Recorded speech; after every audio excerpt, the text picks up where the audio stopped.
अभी मजा आएगा ना भिड़ो। হ্যালো বংপুলা, হ্যাঁ বল। আরে মালের ব্যবস্থা করে ফেলেছি, আয় দুপা খেয়ে যা। ঠিক আছে আসছি।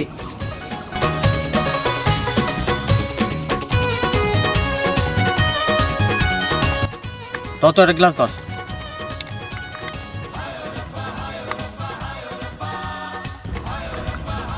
ভাই মদ্য খুব কড়া, কোথা থেকে এনেছিস? আরে ভাই রাস্তার ধারে কেউ না ভুল করে ফেলে রেখে গেছে। तेरी माँ की माँ का चुनिया क्या हो गया?